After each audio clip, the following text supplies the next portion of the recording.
Doctor Jolly Thomson. ജീവിതശൈലി രോഗങ്ങളുടെ ചികിത്സയിൽ മരുന്നുകൾക്കും ഓപ്പറേഷനുകൾക്കും പകരം ക്ലിനിക്കൽ സപ്പോർട്ടോടെയുള്ള ജീവിതശൈലി ക്രമീകരണത്തിന് ഊന്നൽ നൽകുന്നു. എൻ്റെ പ്രൊഫഷണൽ എക്സ്പീരിയൻസ് ആണ് ഇതിൽ പങ്കുവയ്ക്കുന്നത്. ക്ലിനിക്കലി സപ്പോർട്ടഡ് ജീവിതശൈലി ക്രമീകരണത്തിലൂടെ ഓപ്പറേഷൻ ഒഴിവാക്കാനും മരുന്നുകൾ കുറച്ചു കൊണ്ടുവന്ന് നിർത്താനും കഴിഞ്ഞ രോഗികളുടെ കേസ് സ്റ്റഡിയാണ് ഈ സീരീസ്. ജീവിതശൈലി രോഗങ്ങൾക്ക് പരിഹാരം മരുന്നും ഓപ്പറേഷനുമല്ല, അതിൻ്റെ അടിസ്ഥാന കാരണമായ ജീവിതശൈലിയിലെ അപാകതകൾ പരിഹരിക്കുകയാണ് എന്ന അവബോധം എല്ലാവരിലും ഉണ്ടാക്കുക എന്നതാണ് ഈ വീഡിയോയുടെ ലക്ഷ്യം. ഇത് 49 വയസ്സുള്ള മെയിലാണ്.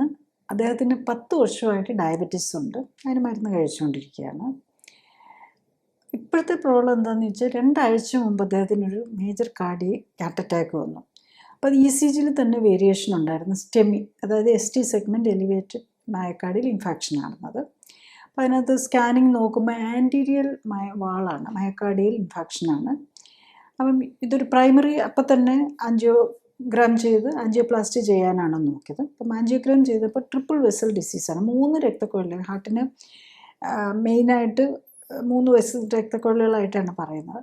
അപ്പോൾ അതിൽ 3നെയും അഫക്റ്റ് ചെയ്തിട്ടുണ്ട്. അപ്പോൾ ഒരു സ്റ്റെൻറ്റ് ഇടാൻ പറ്റി, പക്ഷേ ബാക്കി പിന്നെ അപ്പോൾ അന്നേരത്തെ പേഷ്യൻ്റെ കണ്ടീഷൻ വെച്ച് കൂടുതൽ സ്റ്റെൻറ്റ് ഇടുന്ന റിസ്ക് ആണെന്ന് തോന്നിയിട്ട് അവർ സ്റ്റോപ്പ് ചെയ്യുകയാണ് ചെയ്തത്. അപ്പോൾ ഇനി ഫ്യൂ ഡേയ്സ് കഴിഞ്ഞിട്ട് വീണ്ടും സ്റ്റെൻറ്റ് ഇടണമെന്നാണ് പറഞ്ഞിരിക്കുന്നത്. നോക്കിയിട്ട് പേഷ്യൻ്റ് സ്റ്റേബിൾ ആയി കഴിയുമ്പോൾ വീണ്ടും ആൻജിയോഗ്രാം ചെയ്ത് സ്റ്റെൻറ്റ് ഇടണമെന്നാണ് പറഞ്ഞിരിക്കുന്നത്. അതൊരു ഫേസ്ഡ് മാനർ ഇപ്പോഴങ്ങനെയുണ്ട്. അപ്പോൾ നമ്മൾ ഇമ്മീഡിയറ്റ്ലി തന്നെ ഹാർട്ട് അറ്റാക്ക് വരുമ്പോഴേ തന്നെ ചെയ്യുന്നതിന് പ്രൈമറി സ്റ്റെൻറ്റിങ് എന്ന് പറയും. ഇപ്പോൾ പലപ്പോഴും ഫേസ്ഡ് മാനുള്ള സ്റ്റെൻറ്റ് ചെയ്ത് ആദ്യം ഒന്നിടും പിന്നെ ഒന്നിടും അങ്ങനെയും ചെയ്യുന്ന കാണാറുണ്ട്. ഇപ്പോൾ 3 ദിവസം കഴിഞ്ഞിട്ട് പിന്നെയും സ്റ്റെൻറ്റ് ഇടാൻ വേണ്ടി ആൻജിയോഗ്രാം ചെയ്യാൻ വേണ്ടിയിട്ട് അതിന് മുമ്പ് എക്കോ ചെയ്തപ്പം അദ്ദേഹത്തിന് ഹാർട്ടിനകത്ത് ഒരു ക്ലോട്ട്, വലിയൊരു clot, large left ventricular epical clot ഉണ്ടെന്നാണ് എഴുതിയിരിക്കുന്നത്. അതുകൊണ്ട് ഇപ്പം ചെയ്യാൻ പറ്റില്ല. ഇനിയും ഇപ്പം ആൻജിയോഗ്രാം ചെയ്ത് സ്റ്റെൻറ്റ് ഇടുന്നില്ല. 1 മാസം കഴിഞ്ഞിട്ട് വീണ്ടും നോക്കി വെച്ചിട്ടിട്ടാന്നാണ് പറഞ്ഞിരിക്കുന്നത്. അപ്പം 1 മാസം ആകുമ്പോഴേക്കും, അതുകൊണ്ട് 2 വീക്സ് എന്താ കഴിയുമ്പോഴേക്കും 1 or 2 വീക്സ് കഴിയുമ്പോഴേക്കും വീണ്ടും എക്കോയ്ക്ക് ചെല്ലാനാണ് പറഞ്ഞിരിക്കുന്നത്. എക്കോ കഴിഞ്ഞിട്ട് ആൻജിയോപ്ലാസ്റ്റി വീണ്ടും ചെയ്യാമെന്നാണ് പറഞ്ഞിരിക്കുന്നത്. അപ്പോൾ ഇദ്ദേഹത്തിന് ഓൾറെഡി ക്രിയാറ്റിനും കൂടിയിട്ടുണ്ട്. അത് ഈ 5 ഗ്രാം നമ്മളതിൻ്റെ ഡൈ ഉപയോഗിച്ച് കഴിയുമ്പോഴേക്കും കിഡ്നി എഫക്റ്റ് ചെയ്യാം. അതുകൊണ്ടാണ് ക്രിയാറ്റിൻ ഓൾറെഡി 1.2 ആയി. അപ്പോൾ അതുകൊണ്ട് എങ്ങനെയെങ്കിലും അടുത്ത ആൻജിയോപ്ലാസ്റ്റി ഒഴിവാക്കാനുള്ളത് നിർദ്ദേശിച്ചാണ് അദ്ദേഹം ഈ clinical support life style correction ചെയ്യാനുള്ള കാരണം. അപ്പം നമ്മൾ ഡീറ്റെയിൽ ആയിട്ടുള്ള ടെസ്റ്റുകളും കൂടെ നോക്കിയിട്ടാണ് തുടങ്ങുന്നത്. അപ്പോൾ നമുക്ക് മനസ്സിലായത് എന്താണെന്ന് വെച്ചാൽ ഇദ്ദേഹത്തിന് PSA ഹൈ ആണ്, പ്രോസ്റ്റാറ്റിക് ഹൈപ്പർപ്ലേസിയും കാണിക്കുന്നുണ്ട്. അപ്പോൾ ഒരു പ്രോസ്റ്റേറ്റ് ക്യാൻസറിൻ്റെ പോസിബിലിറ്റിയും കൂടെ ഉണ്ട്. അതുപോലെ തന്നെ അദ്ദേഹത്തിൻ്റെ വേറൊരു സിംറ്റം എന്താണെന്ന് ചോദിച്ചു കഴിഞ്ഞാൽ അദ്ദേഹത്തിന് പെനിസ് സംബന്ധമായിട്ട്, അതായത് നമ്മുടെ ആണുങ്ങളുടെ പ്രൈവറ്റ് പാർട്സ്, അതിൽ ഒരു വളവുമുണ്ട്, അവിടെ വേദനയുണ്ട്, തിക്കനിങ്ങും ഉണ്ട്. അത് ബേസിക്കലി അത് പെയ്റോണീസ് ഡിസീസ് എന്ന് പറയുന്ന ഒരു രോഗമാണ്. അത് അവിടെ ഒരു ഫൈബ്രോസിസും ഇതും വരുന്ന പെയ്റോണീസ് ഡിസീസും കൂടെ ഉണ്ട്. അതിനവിടെ പെയിനും ഉണ്ട്. പിന്നെ fatty ലിവറുണ്ട്, grade 1 fatty ലിവറുണ്ട്.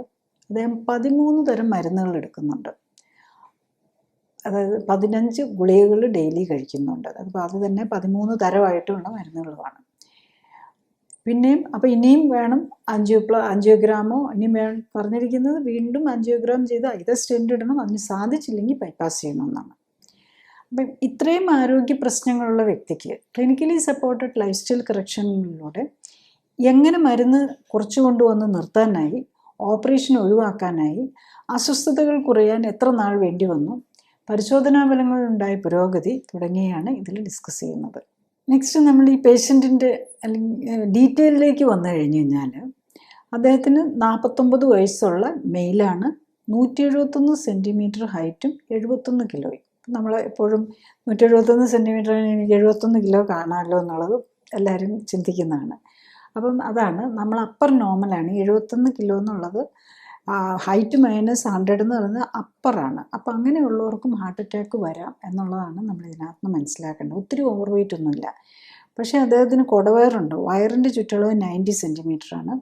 Fat percentage 25.2 ഉണ്ട്. ശരിക്കും ആണുങ്ങൾക്ക് 15% താഴെ ഫാറ്റ് പാടുള്ളൂ. അപ്പോൾ അതാണ് ഒത്തിരി ഓവർ വെയിറ്റ് ഒന്നും ഇല്ലാത്തവരും, അതും വേറെ ഒരു ഹെൽത്ത് പ്രോബ്ലം ഇല്ല, ആകെ ഡയബറ്റീസ് ഉണ്ടായിരുന്നു മാത്രമേ ഉള്ളൂ. ഹെൽത്ത് പ്രോബ്ലം ഉണ്ട്, ഡയബറ്റിക്കാണ് 10 വർഷമായിട്ട്, അതത്ര കൺട്രോളും ആയിരുന്നില്ല. അതായിരുന്നു ഇദ്ദേഹത്തിൻ്റെ മെയിനായിട്ടുള്ള പ്രോബ്ലം വരുന്നത്. അപ്പം ഞാൻ നേരത്തെ പറഞ്ഞതുപോലെ ECGയിൽ ചേഞ്ച് ഉണ്ടായിരുന്നു. 2 ആഴ്ച മുമ്പ് ഒരു അറ്റാക്ക് വന്നപ്പോഴാണ് ഇതിനെക്കുറിച്ചൊക്കെ നോക്കുന്നത്. ECG ചേഞ്ച് ഉണ്ടായിരുന്നു. പ്രൈമറി ആൻജിയോപ്ലാസ്റ്റി ചെയ്തു. ഒരു സ്റ്റെൻറ്റ് ഇടാൻ പറ്റുള്ളൂ. അപ്പം വീണ്ടും സ്റ്റെൻറ്റ് ഇടണം. അതിന് മുമ്പ് വീണ്ടും 3 ഡേയ്സ് കഴിഞ്ഞ് എക്കോ നോക്കുമ്പോൾ അതിനകത്ത് ഹാർട്ടിന് ക്ലോട്ടുണ്ട്. ഹാർട്ടിനകത്ത് ചേമ്പറിനകത്ത് തന്നെ ലാർജ് LV എപ്പിക്കൽ ക്ലോട്ട് എന്നാണ് എഴുതിയിരുന്നത്.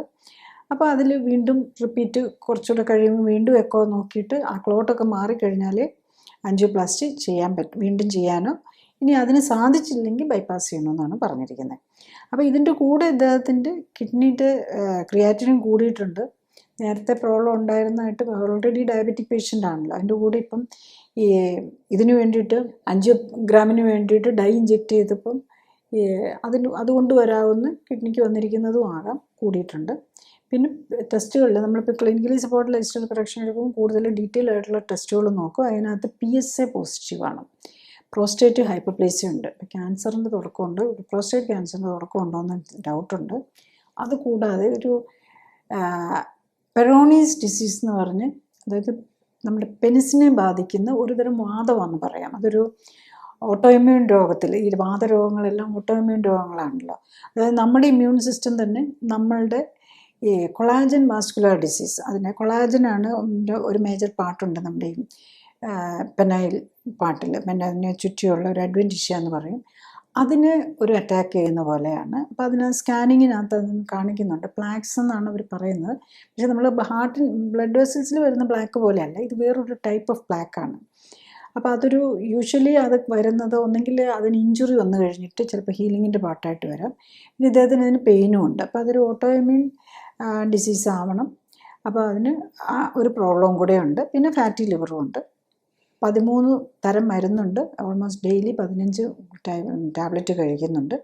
അപ്പോൾ ഇത് നമ്മൾ ഏത് കാറ്റഗറിയിൽ വരുന്ന ഡിസീസാണെന്ന് നോക്കിയാൽ ഇത് മെറ്റബോളിക് സിൻഡ്രോമും ഉണ്ട്, ഓട്ടോഇമ്മ്യൂൺ ഡിസീസും ഉണ്ട്, ക്യാൻസറും സസ്പെക്റ്റ് ചെയ്യുന്നുണ്ട്. അപ്പോൾ അത് മൾട്ടിപ്പിൾ കാര്യങ്ങളാണ് വരുന്നത്. നെക്സ്റ്റ് അദ്ദേഹത്തിൻ്റെ മെയിൻ സിംറ്റം എന്ന് പറഞ്ഞാൽ ഇപ്പോൾ അദ്ദേഹത്തിന് കാര്യമായിട്ട് വലിയ നെഞ്ചുവേദനയോ ബുദ്ധിമുട്ടോ ഒന്നുമില്ല. ചെസ്റ്റ് ഡിസ്കംഫോർട്ട് ഉണ്ട്, ഭയങ്കര ക്ഷീണമാണ്.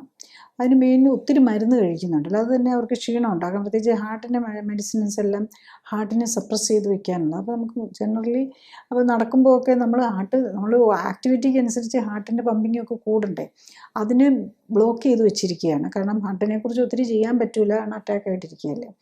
അതുകൊണ്ട് അത് ബ്ലോക്ക് ചെയ്തിരിക്കുന്നതുകൊണ്ടും കൂടെ ഉണ്ട് ഈ ക്ഷീണത്തിന് കാരണം. പിന്നെ എപ്പോഴും സ്ലീപ്പി ആണെന്നാണ്, ഒന്ന് എഴുന്നേറ്റ് നടക്കാൻ പോലും തോന്നില്ല, എപ്പോഴും കിടന്ന് ഉറങ്ങണമെന്നാണ്. പിന്നെ ഈ പെനിസിനുള്ള വേദനയുണ്ട്, സ്വെല്ലിങ്ങും ഉണ്ട്. അതാണ്. നെക്സ്റ്റ് അദ്ദേഹത്തിന് മരുന്നുകൾ നോക്കിയാൽ കുറേ അധികം മരുന്നുകളാണ്. ക്ലോപ്പിലെറ്റ്, അതിനകത്ത് ആസ്പിരിൻ ഉണ്ട്, ക്ലോപ്പിഡോഗ്രിലുണ്ട്. 2 മരുന്ന്.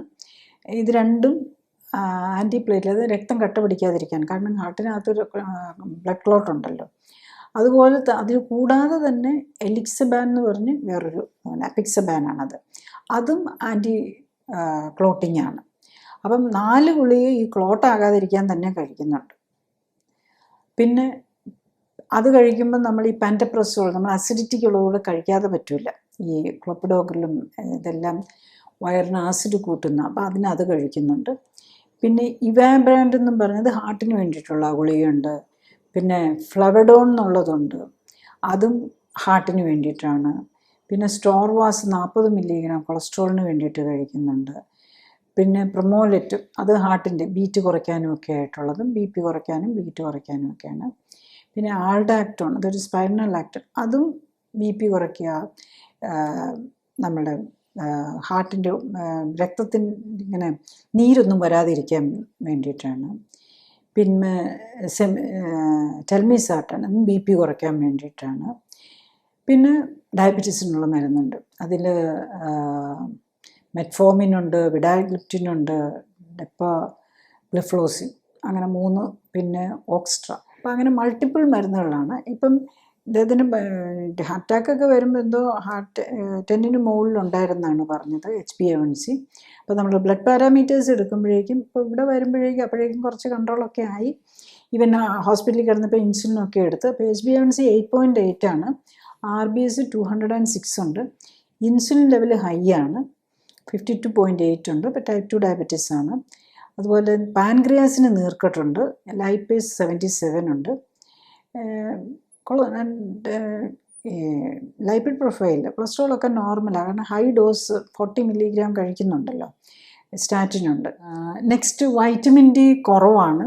അതുപോലെ AMA അതൊരു ഓട്ടോഇമ്യൂൺ ആൻറ്റിബോഡിയാണ്, അത് കൂടുതലാണ്. അപ്പോൾ ഇദ്ദേഹത്തിന് നമ്മൾ മനസ്സിലാക്കുന്നതിൻ്റെ പെന്നിസിൻ്റെ പൈലോനസ് ഡിസീസും ഇതുമായിട്ട് കണക്റ്റഡ് ആകാം. കാരണം ഈ തൈറോയ്ഡ് ഫങ്ഷൻ ഹാഷിമോട്ടോ തൈറോയ്ഡൈറ്റിസ് ഉള്ളവർക്കാണ് ഇത് യൂഷ്വലി കൂടുതൽ കാണുന്നത്.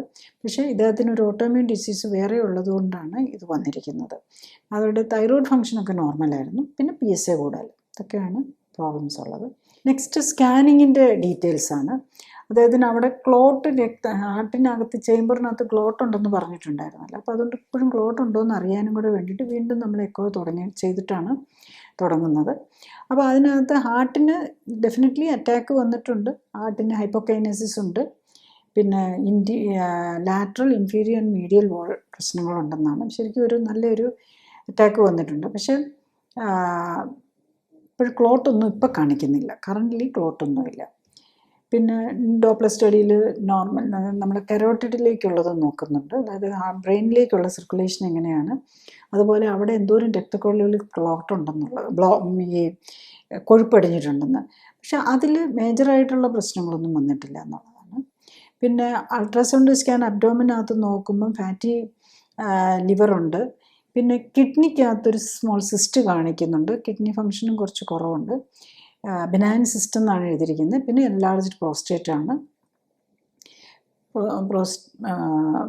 പിന്നെ കളർ ഡോപ്ലർ, പിന്നെ ടെസ്റ്റിസിൻ്റെയും കൂടെ നോക്കി, കാരണം ഈ പെനൈൽ പ്രോബ്ലംസ് പറഞ്ഞിരിക്കുന്ന കാരണം ടെസ്റ്റിസ് ഇത് നോക്കുമ്പം ടെസ്റ്റിസിലാണെങ്കിലും ഒരു ലെഫ്റ്റ് എപ്പിഡിഡൈമിസിലൊരു സിസ്റ്റ് കാണിക്കുന്നുണ്ട്. അതുകൂടാതെ calcified solid lesions on the soft tissue of penis on right side with mid lower part of the corpus. കുറച്ച് കൺഫ്യൂസിങ് ടേംസ് ആണ്, പക്ഷേ ബേസിക്കലി മനസ്സിലാവേണ്ടത് അവിടെ പെനിസിനെയും രോഗം ബാധിച്ചിട്ടുണ്ട്. അവിടെ യൂഷ്വലി അത് പ്ലാക്ക് എന്ന് പറയുന്നത് ബ്ലഡ് വെസലിൽ വരുന്ന പ്ലാക്ക് പോലെയല്ല, പെനിസിൽ വരുന്ന ഒരു വാതരോഗത്തിൻ്റെ ലക്ഷണമാണത്. നെക്സ്റ്റ് അദ്ദേഹത്തിൻ്റെ ബോഡിയുടെ പ്രത്യേകതകൾ എടുത്തു കഴിഞ്ഞാൽ, ബോഡി പാരാമീറ്റേഴ്സ് എടുത്തു കഴിഞ്ഞാൽ വെയ്റ്റ്, ഹൈറ്റ് 171, വെയ്റ്റ് 71 kg ആണ്. BMI ഒത്തിരി കൂടുതലൊന്നുമില്ല, 24.3.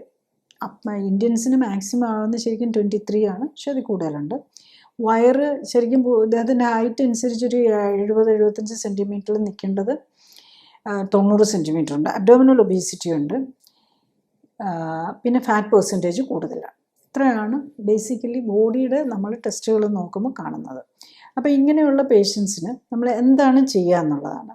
Basically clinically supported life style കറക്ഷനിൽ നമ്മൾ സ്പെഷ്യൽ ഫുഡ്, അതിനകത്ത് വെയിറ്റും കുറയേണ്ടതുണ്ട്, അതുകൊണ്ട് ഫാറ്റ് കൂടുതലുണ്ട്. അപ്പം ഫാറ്റ് ബേൺ ഔട്ട് ചെയ്യാൻ ലോ കാലറി, അതായത് കാലറി കണ്ടൻറ്റ് ഏകദേശം ഒരു 650 കാലറിയിലേക്ക് കുറയ്ക്കുക. ബട്ട് എല്ലാ ന്യൂട്രീഷനും കറക്റ്റായിട്ട് കിട്ടുന്നുണ്ടെന്ന് ഉറപ്പാക്കുക. അതാണ് നമ്മൾ ഇതിനകത്ത് ചെയ്യുന്നത്. പിന്നെ മൈൽഡായിട്ടുള്ള, ഇപ്പോൾ ഹാർട്ട് അറ്റാക്ക് വന്ന ആളാണ്, വലിയ എക്സസൈസ് ഒന്നും ചെയ്യാൻ പറ്റില്ല, മൈൽഡായിട്ട് ബെഡിൽ കിടന്നുകൊണ്ടും ഇരുന്നുകൊണ്ടുമായിട്ട് ചെയ്യുന്ന എക്സസൈസ് ചെയ്യുക. അപ്പോൾ നമ്മുടെ ഹാർട്ടിൻ്റെ പമ്പിങ് കൂട്ടാനും അതുപോലെ ഹാർട്ടിലെ ആ രക്തക്കൊള്ള ഡാമേജ് വന്നതൊന്ന് റിപ്പയർ ചെയ്തെടുക്കാനാണ് നമ്മളിതിൽ നോക്കുന്നത്. അപ്പോൾ റിപ്പയർ ചെയ്യാൻ വേണ്ടത് എന്താണെന്ന് വെച്ചാൽ മൈൽഡായിട്ട് നമുക്ക് സ്റ്റാൻഡ് ചെയ്യാൻ പറ്റുന്നതനുസരിച്ചുള്ള എക്സസൈസ്, അതുപോലെ തന്നെ ന്യൂട്രീഷനെല്ലാം കിട്ടുന്നെന്ന് ഉറപ്പാക്കാം. ഇതാണ് ഇതിനകത്ത് ചെയ്യുന്നത്. അപ്പം ബേസിക്കലി പല രോഗങ്ങളുണ്ടല്ലോ, ഹാർട്ട് ഒരു സൈഡിൽ കിടക്കും, അതാണ് ഇപ്പോഴത്തെ ഇമ്മീഡിയറ്റ് കൺസേണെങ്കിൽ. ഈ കൊളാജൻ വാസ്കുലർ ഡിസീസും ആകാം ചിലപ്പോൾ ഇദ്ദേഹത്തിൻ്റെ ഹാർട്ടിന് പ്രോബ്ലം ഉണ്ടാക്കാൻ കാരണം. അതും കൂടെ നമ്മൾ മനസ്സിലാക്കണം. നമ്മൾ പലപ്പോഴും കാണാറുണ്ട് ചെറുപ്പക്കാർക്ക് ഹാർട്ട് അറ്റാക്ക് വരുമ്പം, അത് പ്രത്യേകിച്ച് ഒത്തിരി ഇപ്പം ഇദ്ദേഹം കുറച്ച് ഫാറ്റ് കൂടുതലുണ്ടെങ്കിലും ഒരു ഓവർ വെയ്റ്റ് ഒന്നും അല്ലല്ലോ, അങ്ങനെ ഉള്ള ഓവർ വെയ്റ്റ് അധികം ഇല്ലാത്തവർക്ക് വരുമ്പം മറ്റുള്ള എന്തെങ്കിലും കാരണമുണ്ട്. അപ്പം നമ്മൾ കാണാറുണ്ട് സ്ക്ലിറോഡെർമ എന്നൊക്കെ പറഞ്ഞ ചില ഓട്ടോഇമ്യൂൺ ഡിസീസിനൊക്കെ വേണ്ടിയിട്ട് ബൈപ്പാസ് സർജറിയൊക്കെ കഴിഞ്ഞിട്ടുള്ളവരെയും കണ്ടിട്ടുണ്ട്. അപ്പം ഇദ്ദേഹത്തിൻ്റെ ഈ വാദം, പെനിസിന് വന്നിരിക്കുന്ന വാദം ചിലപ്പോൾ ഇതുമായിട്ടും കൂടെ കണക്ഷൻ ഉണ്ടാകാം. അതുപോലെ അദ്ദേഹത്തിന് PSAയും കൂടുതലാണ്, കിഡ്നി ക്യാൻസറിന്, അതായത് ഓട്ടോഇമ്യൂൺ ഡിസീസ് ഉള്ളവർക്ക് ക്യാൻസർ പോസിബിലിറ്റിയും കൂടുമെന്നുള്ളതാണ്. നെക്സ്റ്റ്, എന്തായിരുന്നു നമ്മൾ ഈ ബെനിഫിറ്റ് വന്നിരിക്കുന്നത് എന്നുള്ളത്. അതായത് ഈ പേഷ്യൻ്റ് നമ്മൾ clinical support life style correction തുടങ്ങിയിട്ടുള്ളത് ഇന്ന് ചേഞ്ച്. അപ്പോൾ 8th ഡേ ആയപ്പോൾ തന്നെ അദ്ദേഹത്തിന് പിന്നെ ചെസ്റ്റ് ഡിസ്കംഫോർട്ട് ഇല്ല 8ാം ദിവസം വരുമ്പം. അതുപോലെ ടയർഡ്നെസ്സിന് നല്ല കുറവ് വന്നു, പക്ഷേ ഇപ്പോഴും ഉണ്ട്. കാരണം മരുന്നെല്ലാം ഒത്തിരി മരുന്ന് കഴിക്കുന്നുണ്ടല്ലോ, ആ മരുന്നെല്ലാം നിർത്തിയാൽ മാത്രമേ എല്ലാ സിംറ്റംസിനും ആശ്വാസം വരുള്ളൂ. ഉറക്കം തൂങ്ങലും അതുമൊക്കെ ഇപ്പോഴും ഉണ്ട്, പക്ഷേ പെനിസിലെ സ്വെല്ലിങ്ങും പെയിനും ഒക്കെ മാറി. 15ാമത്തെ ദിവസമായപ്പോഴേക്കും ഓൾമോസ്റ്റ് ടയർഡ്നെസ്സും ഒരു 70% കുറഞ്ഞു, ക്ഷീണവും ഉറക്കം ഒക്കെ കുറഞ്ഞു. 30ാം ദിവസമായപ്പോഴേക്കും ഈസ് കംഫർട്ടബിൾ, എല്ലാ സിംറ്റംസും മാറി.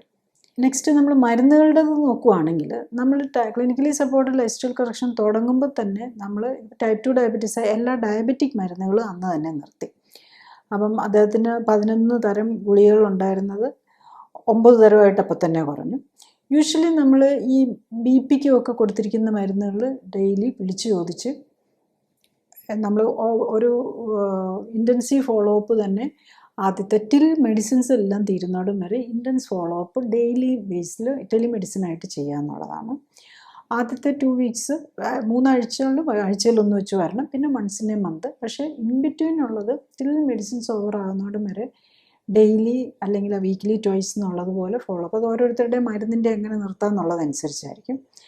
അപ്പോൾ ഇദ്ദേഹത്തിൻ്റെ കാര്യത്തിൽ എന്താണെന്ന് വെച്ചാൽ ഈ ആസ്പിരിനും ക്ലോപ്പിഡോഗലും എലിക്സബാനും അത് നമുക്ക് നിർത്താൻ പറ്റില്ല. അതിപ്പോഴത്തെ സമയത്ത് അത് ഞാൻ പറഞ്ഞു. ബാക്കിയുള്ളതൊക്കെ നമുക്ക് കുറച്ച് കൊണ്ടുവന്ന് നമ്മൾ സിംറ്റമാറ്റിക്കലി നോക്കി നിർത്താം. കാരണം സ്റ്റെൻറ്റ് ഇട്ടിരിക്കുന്ന കാരണം ഇത് നമുക്ക് നിർത്താൻ പറ്റില്ല. പിന്നെ അതിന് ഒരു 1 വീക്കോ 2 വീക്സ് എന്തോ കഴിയുമ്പം ഒന്ന് കാർഡിയോളജിസ്റ്റിനെ കാണണമെന്ന് പറഞ്ഞിട്ടുണ്ട്. അത് അവിടെ നിന്നുള്ള അഡ്വൈസ് എടുത്തോളാം. ബാക്കി മരുന്നുകൾ ഡയബറ്റീസിൻ്റെ നമുക്കില്ലാതെ തന്നെ ഡയബറ്റീസ് കൺട്രോളാക്കാം. പ്രഷറിൻ്റെ ഒന്നും നമുക്ക് കുറച്ച് കൊണ്ടുവരാം. പക്ഷേ ഈ സ്റ്റെൻറ്റ് ഇട്ട് പോയത് കൊണ്ട് നമുക്ക് ഈ ബ്ലഡ് തിന്നേഴ്സ് നമുക്ക് നിർത്താൻ പറ്റില്ല. ഇപ്പോൾ 4 ഗുളിക കഴിക്കുന്നുണ്ട് അദ്ദേഹം ബ്ലഡ് തിന്നറായിട്ട് തന്നെ. അതിൻ്റെ കൂടെ ഈ ആൻറ്റി അസിഡിറ്റിക്കുള്ള മരുന്ന് അത് മാത്രം നമുക്ക് നിർത്താൻ പറ്റില്ല. ബാക്കി ഡയബറ്റീസിൻ്റെ മരുന്നെല്ലാം ഫസ്റ്റ് ഡേ തന്നെ നിർത്തി. പിന്നെ ഓരോന്നായിട്ട് ഹാർട്ടിൻ്റെ മരുന്നുകൾ പതുക്കെ ഈ ഫ്ലവിഡോണും സ്റ്റോർവാസ് നമ്മൾ 40 മില്ലിഗ്രാം 20 10 ശരിക്കും 30 ഡേയ്സ് വന്നപ്പോഴേക്കും നമുക്ക് കൊളസ്ട്രോളിൻ്റെ മരുന്ന് ഇല്ലാതെ തന്നെ കൊളസ്ട്രോൾ നോർമലാക്കാൻ പറ്റി. നെഞ്ചുവേദനയോ ഒന്നും ഇല്ലാത്തതുകൊണ്ടും അതുപോലെ തന്നെ ഇദ്ദേഹത്തിൻ്റെ കാർഡിയാക് മാർക്കേഴ്സ് എല്ലാം തന്നെ നോർമലായിരുന്നു. അതായത് ലൈപ്പിഡ് പ്രൊഫൈല്, ട്രൊപ്പോണിൻ, പ്ലാക്ക് ടെസ്റ്റ് ഇതെല്ലാം നോർമലായതുകൊണ്ട് HSCRP, CRP, ട്രൊപ്പോണിൻ ഇതെല്ലാം നോർമലായിരുന്നു. അതുകൊണ്ട് തന്നെ നമുക്ക് മറ്റുള്ള കാർഡിയാക് മെഡിസിൻസ് എല്ലാം കുറച്ച് കൊണ്ടുവന്ന് നിർത്തുക എന്നുള്ളതാണ്. ബേസിക്കലി 15 ദിവസം ആയപ്പോഴേക്കും തന്നെ ആൾഡാക്ടോൺ ഒരാഴ്ചയ്ക്കുള്ളിൽ തന്നെ നിർത്തി. 8ാം ദിവസം വന്നപ്പോഴേക്കും നിർത്തി. പ്രൊലോമെറ്റ് എന്നുള്ളത് മറ്റു പ്രലോള് അത് 15th ഡേ ആയപ്പോഴേക്കും നിർത്താൻ പറ്റി. പിന്നെ സ്റ്റോവാസ് ആണെങ്കിലും കുറച്ച് കൊണ്ടുവന്ന് 30 കൊളസ്ട്രോളിൻ്റെ ഇത് നിർത്താൻ പറ്റി 30 ദിവസം ആയപ്പോഴേക്കും.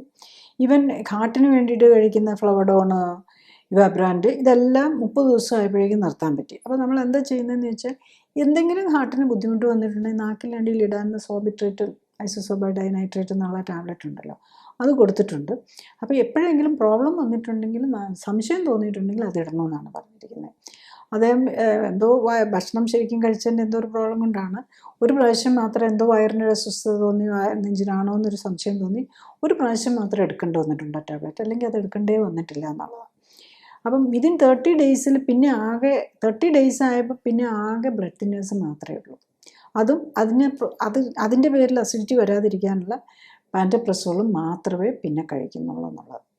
അതിൽ തന്നെ എക്കോസ്പിരിനും ക്ലോപ്പിഡോഗലിലും ഉണ്ടായിരുന്നത് ഒരെണ്ണം മറ്റേ കാർഡിയോളജിസ്റ്റ് തന്നെ കുറച്ച് കൊടുത്തു. ഇനി എക്കോസ്പിരിനും സാധാരണ 3 എണ്ണം കൊടുക്കാറില്ല.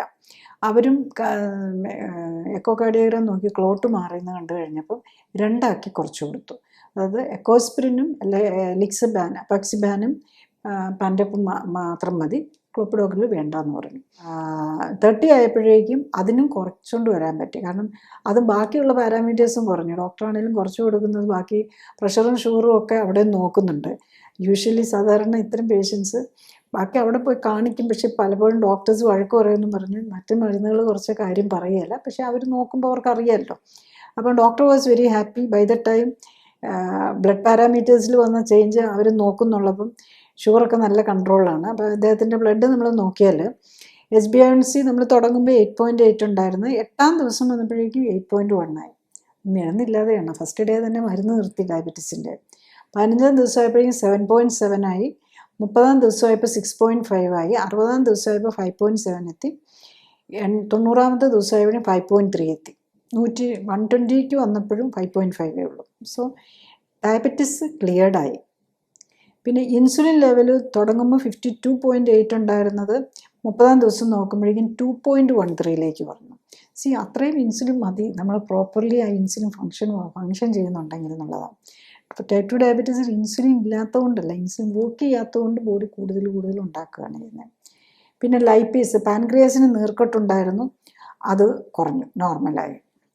30 ദിവസമായപ്പോഴേക്കും അത് നോർമലായി.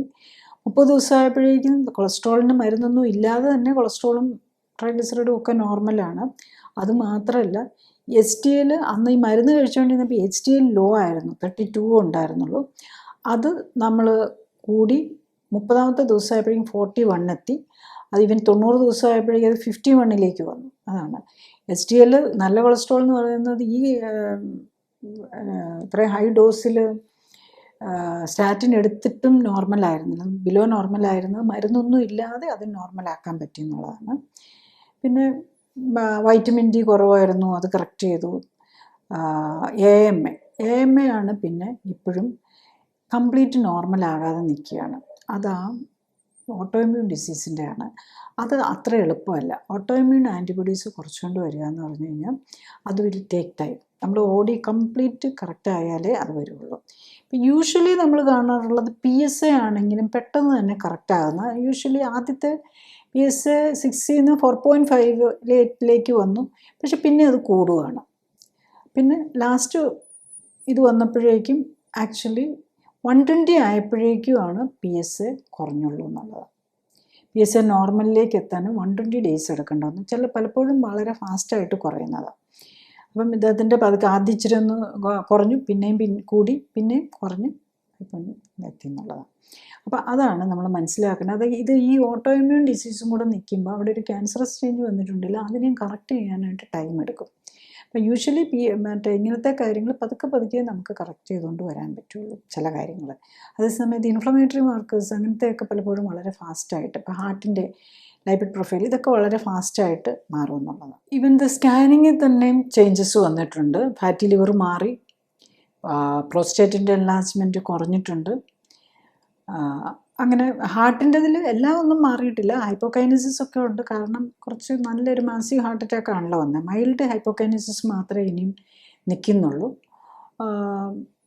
ചെറിയ ട്രൈകസ്പിഡ് റിഗർജിറ്റേഷൻ അതൊക്കെ അതിൻ്റെ ഭാഗമായിട്ട് വന്നിരിക്കുന്നത്. പക്ഷേ ഇപ്പോൾ പേഷ്യൻ്റ് സിംറ്റം ഫ്രീ ആണ്. എല്ലാ മരുന്നുകളും ഒന്നുമില്ല. 90 ഡേയ്സ് ആയി, 90 അല്ല, ഓൾമോസ്റ്റ് 90 ഒന്നുമില്ല എന്നല്ല, ബ്ലഡ് തിന്നേഴ്സ് മാത്രം കണ്ടിന്യൂ ചെയ്യണം.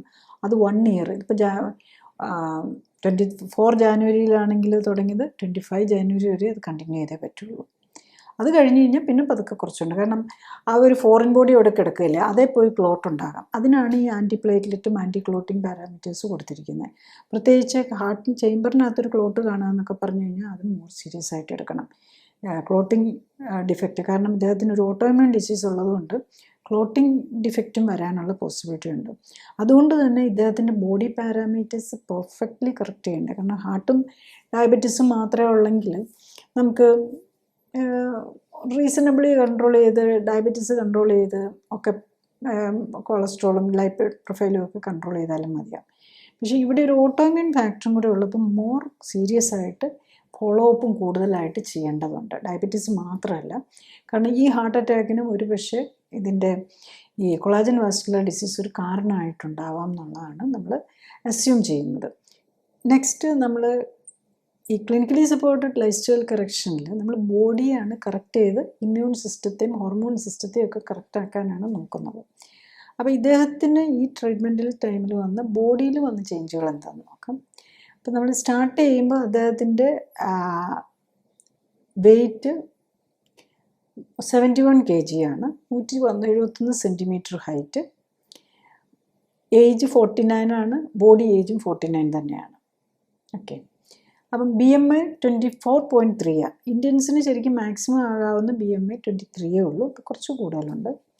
BP very heavy dose of medicines എടുക്കുമായിരുന്നു, 170 ആയിരുന്നു BP. അപ്പം BP വേണ്ടിയിട്ട് കുറേ ഈ ഹാർട്ടിന് വേണ്ടിയിട്ട് എടുക്കുന്ന എല്ലാ മരുന്നും BP കുറയ്ക്കുന്നതാണ്.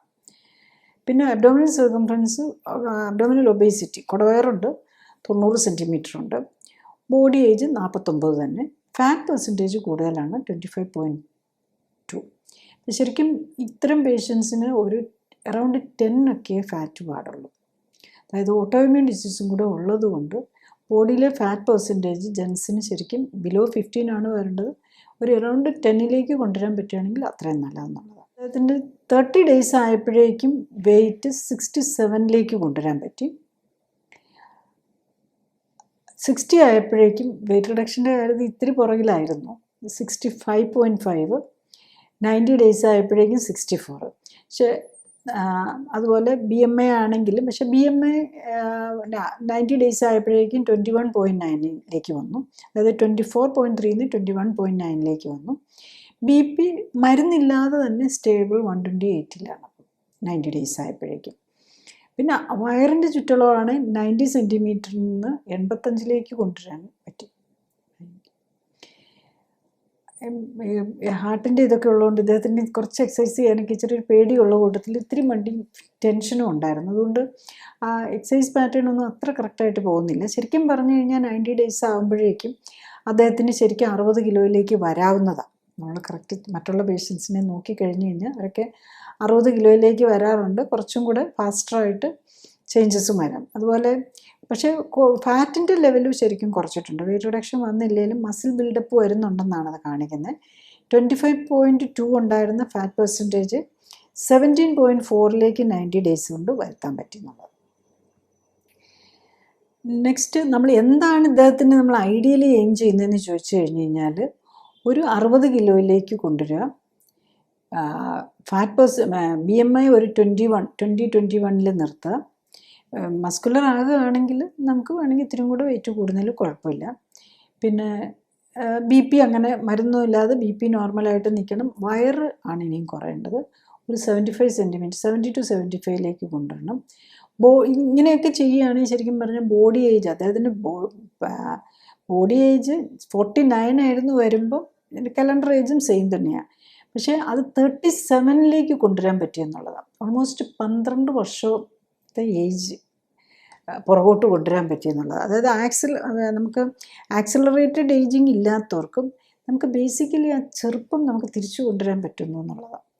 അതായത് അകാല വാർദ്ധക്യം, ഈവൻ അകാല വാർദ്ധക്യം ഇദ്ദേഹത്തിൻ്റെ കാര്യത്തിൽ പറയാൻ പറ്റില്ല. കാരണം പലരിലും നമ്മളിപ്പോൾ 49 വയസ്സാണെങ്കിൽ ചിലപ്പോൾ 56 വയസ്സായിരിക്കും കാണുന്നത്. പക്ഷേ ഇത് ആ കറക്റ്റിലൊക്കെ തന്നെ ആയിരുന്നു ബോഡി ഏജെങ്കിലും അതിനെ തിരിച്ച് 37ലേക്ക് കൊണ്ടുവരാൻ പറ്റുന്നു.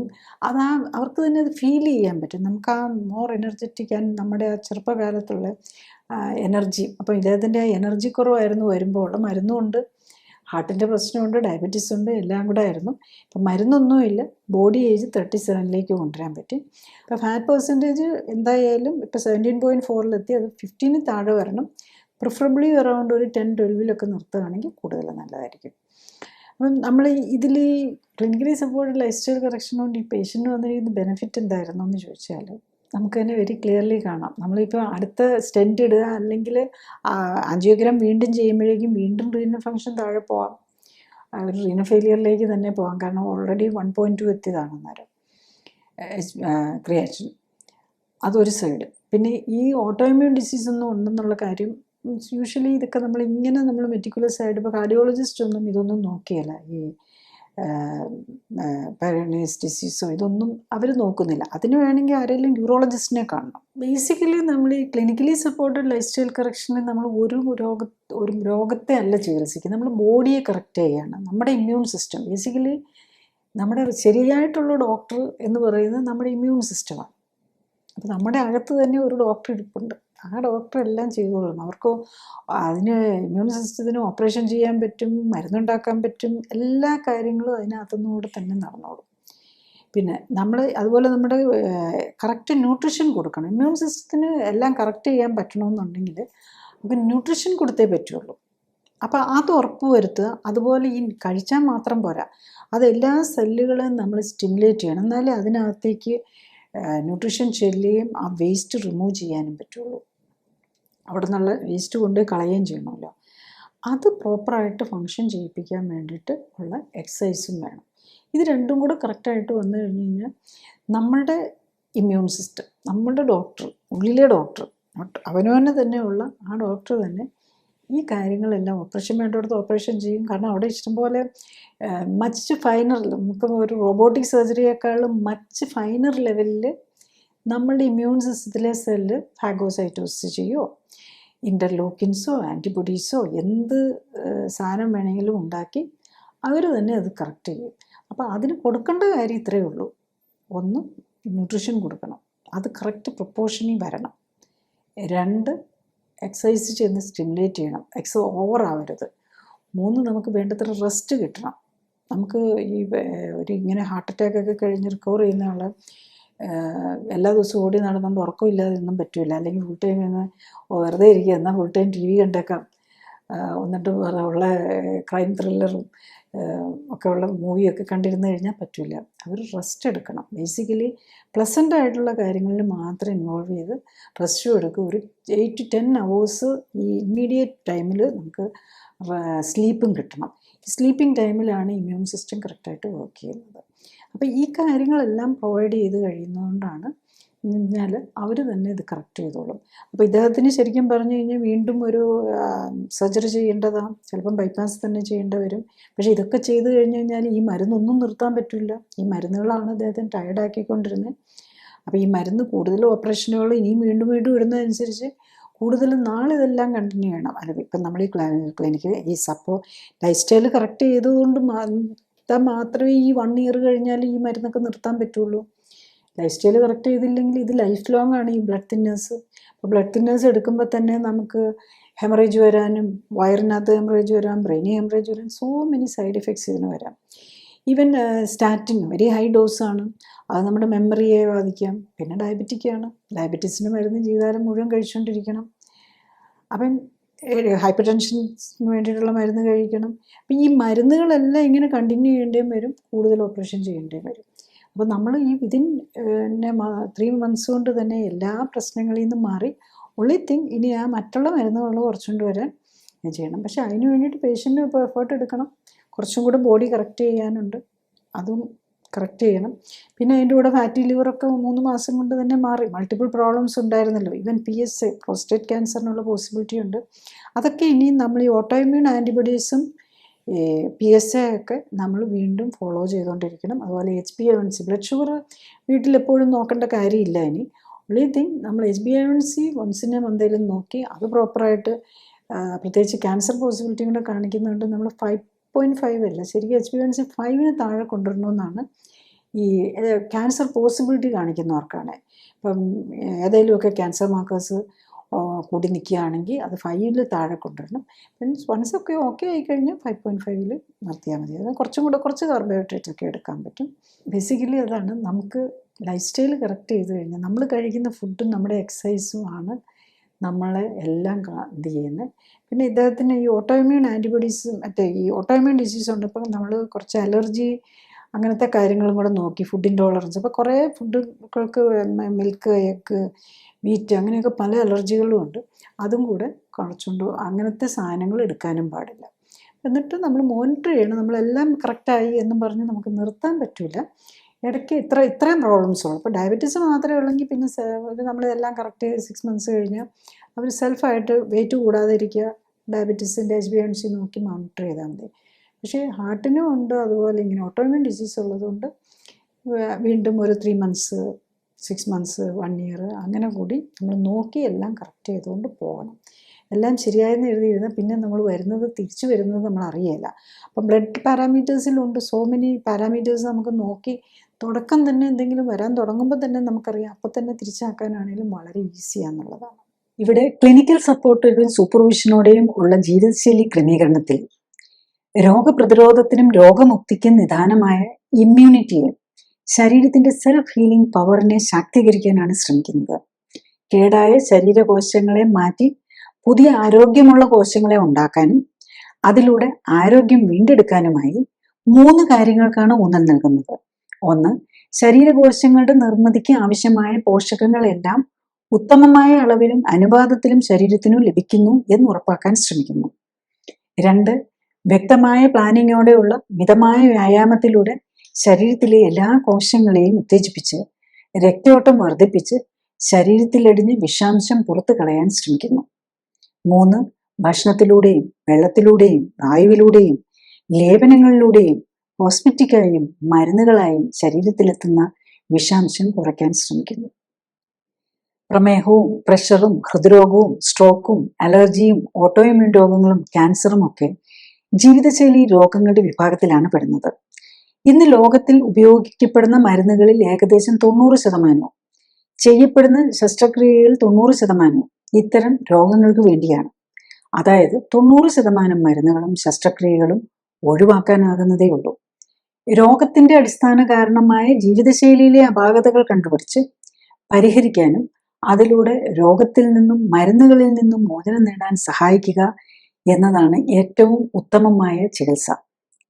ജീവിതശൈലി രോഗങ്ങളെ മരുന്നോ ശസ്ത്രക്രിയയോ കൊണ്ട് മാറ്റാനാകില്ല. കാരണം ഇത്തരം ജീവിതശൈലി രോഗങ്ങൾക്ക് കാരണം മരുന്നിന്റെയോ ഓപ്പറേഷന്റെയോ കുറവല്ല. അതുകൊണ്ടാണ് ഒരിക്കൽ മരുന്ന് തുടങ്ങിയാൽ മരുന്നുകൾ തുടർച്ചയായി കഴിക്കേണ്ടി വരുന്നത്. രോഗത്തിനൊപ്പം മരുന്നുകളുടെയും ഓപ്പറേഷനുകളുടെയും പാർശ്വഫലങ്ങൾ രോഗിയുടെയും ബന്ധുക്കളുടെയും ജീവിതം ദുസ്സഹമാക്കാൻ ഇടയാക്കരുത്. മരുന്നുകളിൽ നിന്നും മുക്തി നേടാനായി ജീവിതശൈലി ക്രമപ്പെടുത്താൻ എല്ലാവരും തയ്യാറാകണം. ബന്ധുക്കളെയും സുഹൃത്തുക്കളെയും പ്രോത്സാഹിപ്പിക്കണം. അടുത്തത്, ആരോഗ്യ കാര്യങ്ങളെക്കുറിച്ച് സംസാരിക്കുന്ന വ്യക്തിയുടെ ശാസ്ത്രീയ അടിത്തറ വിലയിരുത്തേണ്ടതുണ്ട് എന്നതാണ്. ഞാൻ ഡോക്ടർ ജോളി തോംസൺ 1981 ബാച്ചിൽ കോട്ടയം മെഡിക്കൽ കോളേജിൽ നിന്നും MBBSഉം തുടർന്ന് തിരുവനന്തപുരം മെഡിക്കൽ കോളേജിൽ നിന്നും MDയും റീപ്രൊഡക്റ്റീവ് മെഡിസിനിലും സർജറിയിലും സ്പെഷ്യൽ ട്രെയിനിങ്ങുകൾക്ക് ശേഷം ഗവൺമെന്റ് സർവീസിൽ ചേർന്നു. 97 റിസൈൻ ചെയ്ത ശേഷം എറണാകുളത്ത് തേവരയിൽ ലൈഫ് കെയർ സെന്ററിൽ മരുന്നുകളും ശസ്ത്രക്രിയകളും ഒഴിവാക്കി ക്ലിനിക്കൽ സപ്പോർട്ടോടെയുള്ള ജീവിതശൈലി ക്രമീകരണത്തിലൂടെ ജീവിതശൈലിയുമായി ബന്ധപ്പെട്ട രോഗങ്ങൾ തടയുന്നതിലും ചികിത്സിച്ചു മാറ്റുന്നതിലും ഊന്നൽ നൽകുന്നു. വ്യത്യസ്ത ജീവിതശൈലി രോഗങ്ങളെക്കുറിച്ചും ജീവിതശൈലി ക്രമീകരണത്തിന്റെ ശാസ്ത്രീയ വശങ്ങളെക്കുറിച്ചും ക്ലിനിക്കൽ സപ്പോർട്ടോടെയുള്ള ജീവിതശൈലി ക്രമീകരണത്തെക്കുറിച്ചും വെബ്സൈറ്റിൽ നിന്നും മറ്റ് സീരീസുകളിൽ നിന്നും വീഡിയോകളിൽ നിന്നും കൂടുതൽ അറിയാനാവും. പ്ലേലിസ്റ്റ് കാണുക. ജീവിതശൈലി രോഗങ്ങൾക്കായി മരുന്ന് കഴിക്കുന്നവർക്കും ഓപ്പറേഷന് തയ്യാറെടുക്കുന്നവർക്കും ഷെയർ ചെയ്യാൻ ഓർമ്മിക്കുക. നാം കഴിക്കുന്ന മരുന്നുകളെല്ലാം വിസർജ്യ വസ്തുക്കളായി നദികളിലേക്കും കുടിവെള്ളത്തിലേക്കും ചെടികളിലേക്കും ഭക്ഷ്യോൽപ്പന്നങ്ങളിലേക്കും എത്തും. അതായത് ഓരോ വ്യക്തിയും കഴിക്കുന്ന മരുന്നുകൾ വെള്ളത്തിലൂടെ എല്ലാ ജീവജാലങ്ങൾക്കും ഭൂമിയിലെ ആവാസ വ്യവസ്ഥയ്ക്ക് തന്നെ ഭീഷണിയായി മാറുന്നു. അതിനാൽ ജീവിതശൈലി രോഗങ്ങളുടെ അടിസ്ഥാന കാരണമായ ജീവിതശൈലിയിലെ അപാകതകൾ കണ്ടെത്തി പരിഹരിക്കാനും മരുന്നുകളിൽ നിന്നും മോചനം നേടാനും കഴിയേണ്ടത് ഈ തലമുറയുടെ മാത്രമല്ല, വരാൻ പോകുന്ന തലമുറകളെ, നമ്മുടെ കൊച്ചുമക്കളെ രാസമലിനീകരണത്തിന്റെ വിപത്തുകളിൽ നിന്നും രക്ഷിക്കാൻ അനിവാര്യമാണ്. ജീവിതശൈലി രോഗങ്ങൾക്കായി ജീവിതകാലം മുഴുവൻ മരുന്ന് കഴിക്കുന്ന രീതി മാറണം. മരുന്നുകളിൽ നിന്നും മോചനം നേടേണ്ടതിന്റെ ആവശ്യകതയെക്കുറിച്ചുള്ള അവബോധം ഉണ്ടാവണം, ബോധവൽക്കരണം ഉണ്ടാകണം. അതിനാൽ ജീവിതശൈലി രോഗങ്ങൾക്കായി മരുന്ന് കഴിക്കുന്നവർക്കും ഓപ്പറേഷന് തയ്യാറെടുക്കുന്നവർക്കും ഷെയർ ചെയ്യാൻ ഓർമ്മിക്കുക. Thank you.